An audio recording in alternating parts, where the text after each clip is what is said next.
Orang Indonesia banyak mati bukan karena kelaparan. Karena itulah pada malam bulan Ramadan ada yang disebut dengan Ihya'ul Layali. Kenapa sih sebagai suami bisa bersalah sama istri? Bismillahirrahmanirrahim. Assalamualaikum warahmatullahi wabarakatuh. Hadirin sekalian, bapak-bapak, ibu-ibu, jamaah salat subuh Masjid Darul Arqam yang dimuliakan Allah Subhanahu wa taala. Alhamdulillah kita sudah berada di akhir atau di ujung dari bulan Sya'ban dan sebentar lagi kita akan masuki bulan suci Ramadan. Yang mudah-mudahan kita bisa mempersiapkan diri kita dengan baik karena ini adalah momentum perubahan bagi kita semuanya. Karena sesungguhnya kedatangan bulan suci Ramadan ini adalah senantiasa yang diharapkan bagi kita umat Islam ini. Karena itulah Rasul sallallahu alaihi wasallam bersabda, Ramadan ila Ramadan kafaratun lima bainahuma. Ramadan bertemu kembali kita dengan Ramadan berikutnya itu adalah kafarah. Kafarah itu penghapus dosa. Karena itulah di antara fungsi ibadah yang kita kerjakan, tidak hanya kita kerjakan dengan niat bahwa beban ini sudah saya kerjakan, beban ini sudah saya lakukan. Tapi yakinlah kita bahwa ibadah-ibadah yang kita kerjakan itu di antara fungsinya adalah menghapus dosa. Berarti dipahami bahwa kita ini memang berlumuran dosa. Kullu bani Adam khata' wa khairul khata'ina tawwabun, kata Nabi. Semua bani Adam, semua anak turunan Adam itu pasti bersalah. Siapapun mereka, mau punya pangkat, tidak punya pangkat, mau penguasa atau orang biasa, mau ustadz, ulama, atau rakyat jelata sekalipun orang awam, termasuk dalam kategori kul. Nah, Allah takdirkan bahwa ibadah-ibadah yang kita kerjakan itu diantara fungsinya adalah kafar. As-salawatul khams, kata Nabi, kafaratun lima bainahunna. Salat yang 5 waktu itu juga adalah kafarah diantara salat-salat tersebut. Berarti ada proses penghapusan dosa yang bersifat harian. Berarti kita ini berdosa juga ada dosa harian. Kemudian datang Jumat. Kata Nabi, al-jum'ah ilal jum'ah kafaratun lima bainahuma. Jumat ketemu Jumat yang lain. Maka juga itu ada proses kafaratun lidzunub. Proses penghapusan dosa. Kita usai berwudu disebutkan. Wudu itu juga menghapus dosa. Lewat air yang kita basuh di muka, di tangan, kepala, kaki disebutkan. Dan itu adalah potensi kita berbuat dosa dan salah lewat mulut, lewat mata, lewat telinga, lewat tangan-tangan kita, kaki kita melangkah kemana.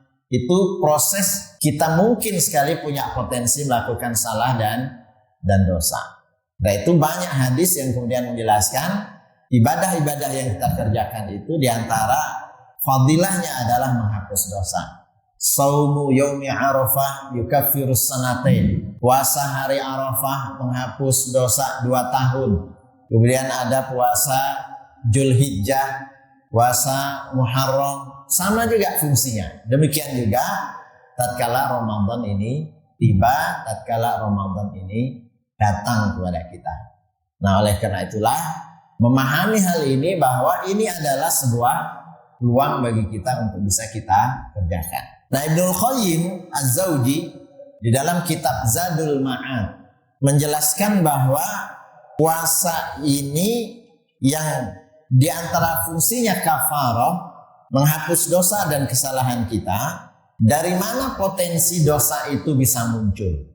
Nah, beliau menyebutkan ada empat tempat kita ini punya potensi untuk melakukan kesalahan atau minimal disitulah potensi kita untuk bisa melakukan kesalahan. Beliau menyebutkan fudulut ta'am, berlebih-lebihan di dalam masalah mengkonsumsi makanan. Itu problem kita. Orang Indonesia banyak mati bukan karena kelaparan. sekalipun beras mahal misalkan, sekalipun barang-barang naik, tapi orang Indonesia ini justru banyak meninggal karena banyak makan atau salah makan. Sementara saudara-saudara kita di Afrika sering punya masalah dengan kekurangan makanan. Coba saja periksa ke dokter. Ini kurangi gorengan, kurangi minyak, kurangi yang berlemak, kurangi makan daging, kurangi makan sayur yang bisa menyebabkan asam urat, kurangi kacang-kacangan. Semua nasihatnya itu berkaitan dengan masalah makanan, dan itulah sumber penyakit kita. Masalah gula, stroke, itu semuanya kena makanan. Sejak awal sebetulnya Islam mengajarkan kulu min rizqillahi halalan thayyiba. Itu ukurannya. Makanlah dari rizki Allah itu yang halal dan baik. Kita selama ini mengukur sesuatu itu dari sisi kehalalannya. Lalu kemudian ada sertifikasi halal misalkan. Halal itu harus pertama sejak awal barangnya itu dikategorikan halal. Ayam misalkan, bukan babi, Pak. Nah, kalau babi sejak awal disebutkan bahwa bendanya ini dari awal itu haram. Tapi ada haram aradi namanya, haram yang bersifat susulan. Ayam itu asalnya halal dari asal. Tapi kalau ayam curian, ngambil ayam tetangga, jadinya apa? Haram dia. Nah, jadi sumber dari mana kita mendapatkan itu juga harus diperhatikan. Nah, oleh karena itulah, tatkala puasa tiba, maka kita harus bisa mengendalikan diri namanya. Jadi inti dari puasa itu adalah pengendalian diri. Bayangkan sesuatu hal yang sejak awal halal bagi kita untuk kita konsumsi, ada makanan, minuman, statusnya halal, kita nggak mau makan itu dari terbit fajar hingga terbenam matahari. Nah, itu ada proses pengendalian. Kalau yang halal saja kita tidak mau mengkonsumsi karena kita terikat dengan aturan, maka apalagi yang sejak awal haram. Kira-kira uang sogok itu halal apa haram, Pak? Uang disebar-sebar untuk mendapatkan suara. Jadi kan berat nih statusnya. Tapi itulah Ramadan itu menghapus dosa. Lalu yang kedua, Ibnul Qayyim menyebutkan kita ini punya potensi untuk salah tadi itu atau keliru di dalam menjalani kehidupan karena kita punya sifat yang disebut dengan fudulul manam. Berlebihan di dalam masalah guring, Pak. Bermasalah dengan masalah pola tidur. Nah, berapa lama sesungguhnya kita itu tidur? Orang normal, manusia itu. Berapa jam dalam sehari? Kurang lebih 8 jam. Mungkin kalau dia sudah tua bisa jadi lebih. Berarti kalau 8 jam itu kan sepertiga dari 24 jam. Nah, pertanyaannya begini. Kita ini sholat berapa lama sih? 5 waktu? Sejam nyampe nggak? Oke. 1 jam itu kita gunakan untuk sholat. Berarti di luar tidur. Kira-kira diterima nggak sih sholat kita yang 1 jam ini? Mudah-mudahan. Itu yang disebut dengan rojak. Rojak, berharap kita kepada Allah agar sholat 5 waktu kita itu diterima. Lalu sisa waktu kita yang lain selain tidur itu buat apa? Kalau orang dikasih umur 60 tahun, dikurangi sepertiga untuk tidur, berarti kita ini, Pak, catatan malaikat nanti 20 tahun tidur. Itu tidur resmi. Banyak Pak tidur nggak resmi. Waktu kuliah kita tidur, dengar pengajian kita tidur juga. Nah, artinya ini kata Ibnul Qayyim, kamu itu kadang berlebihan di dalam masalah tidur. Memang manusiawi ya. Nah, selama Ramadan tolong kurangi tidur. Nah, kira-kira begitu. Kita gunakan semaksimal mungkin untuk ibadah kepada Allah Subhanahu wa Ta'ala. Sehingga orang seperti Imam Syafi'i, Utsman bin Affan, para tabi'in itu kan mampu menghatam Quran berkali-kali. Kenapa bisa demikian? Karena sejak awal mereka mencanangkan bahwa Kalau Ramadan tiba, saya akan mengurangi tidur saya. Mungkin jadi 4 jam, Pak. Karena itulah pada malam bulan Ramadan ada yang disebut dengan ihya'ul layali. Hidupkanlah malam-malam.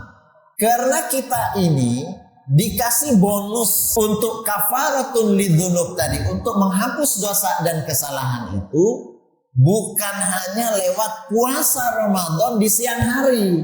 Memang Quran mengatakan kutiba alaikumusiyam, wahai orang-orang yang diwajibkan puasa. Tapi kita ini tidak hanya puasa Ramadan di siang harinya, tapi ada amaliyah malamnya, ada amaliyah iktikaf, ada amalan tilawah Quran, ada amalan bersedekah yang disebut afdhalus sadaqah.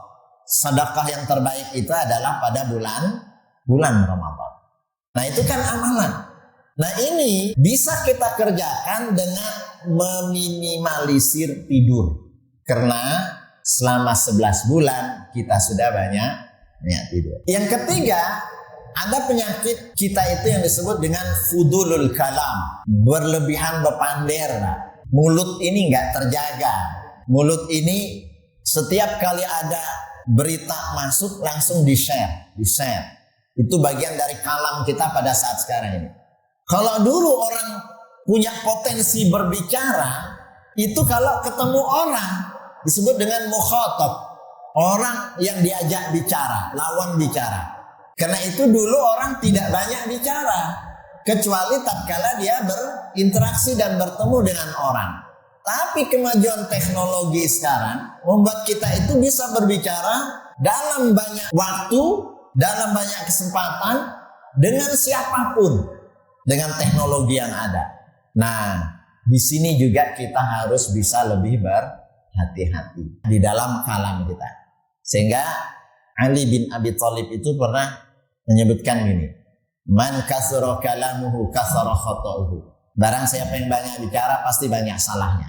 Wa man kasura khata'uhu qalla haya'uhu. Barang siapa yang banyak salah, sedikit malunya. Wa man qalla haya'uhu mata qalbuhu. Barang siapa yang rasa malunya hilang, pasti mati hatinya. Wa man mata qalbuhu dakhalan nar. Orang kalau mati hati, dia bisa masuk ke dalam neraka. Nah, ujung neraka itu apa sebabnya tadi? Kasratul kalam. Berlebihan di dalam masalah berbicara. Karena itu dalam hadis sebutkan, Nabi pernah menyebutkan kuffa alaika hadza. Tolong jaga mulut ini. Karena itulah dalam Islam penyebab perceraian itu adalah gara-gara banyak tidak bisa menjaga masalah yang terkait dengan mulut. Nah, yang terakhir adalah muasyaratul anam. Kita ini anam, Pak, namanya. Anam itu apa artinya? Ada nama orang khairul anam. Itu lawannya khairun nisa. Khairun nisa, sebaik-baik perempuan. Khairul anam itu sebaik-baik manusia. Ibnul Qayyim menyebutkan begini, kita ini bersalah gara-gara orang lain, Pak. Maaf, Bapak tadi keluar rumah, sudah berwudu, niatnya ke masjid, baik sekali niatnya. Berarti ingat beribadah, ingin dihapus dosa, ingin dapat pahala. Tapi tetangga di rumah, tetangga kita misalkan, dia juga keluar, perempuan, Pak, tidak berjilbab, lagi bangun tidur, kelihatan ketiaknya dan seterusnya. Lalu kita lihat, gara-gara dia mata saya akhirnya menjadi tidak terjaga. Jadi kita ini punya potensi bersalah dan berdosa karena orang lain. Kenapa sih sebagai suami bisa bersalah sama istri? Karena kita berinteraksi dengan istri. Kenapa sih saya pernah mukul anak saya? Karena saya berinteraksi dengan anak. Begitu banyak orang bersalah gara-gara pilkada. Begitu banyak orang bersalah gara-gara pemilu dan seterusnya. Artinya kita ini justru punya potensi bersalah dengan sebab dosa interaksi namanya. Nah, inilah yang kemudian menyebabkan kita ini punya potensi bersalah. Lewat makan berlebihan, kemudian tidur berlebihan, berbicara berlebihan, dan berinteraksi secara berlebihan. Nah, bagaimana terapinya? Lalu Allah menurunkan kepada kita syariat yang bernama Siyam. Ya ayyuhalladzina amanu, wahai sekalian orang-orang yang beriman, kutiba alaikumusiyam, wajib bagi kalian berpuasa. Kama kutiba alal ladzina min qablikum, sebagaimana diwajibkan kepada orang-orang sebelum kalian, la'allakum tattaqun. Coba perhatikan bahasanya Ibnul Qayyim. Semua potensi kita yang bersalah tadi itu diakhiri dengan mim, Pak. Maka kemudian obatnya juga adalah diakhiri dengan mim yang disebut dengan asyam. Nah, oleh karena itulah mari manfaatkan puasa ini dengan sebaik-baiknya, karena dia akan mengobati dan menterapi keempat penyakit yang mungkin banyak kita lakukan sepanjang tahun. Wallahu a'lam bishawab. Qulu qouli hadza subhanakallahumma wa bihamdik asyhadu an la ilaha illa anta astaghfiruka wa atubu ilaik. Wassalamualaikum warahmatullahi wabarakatuh.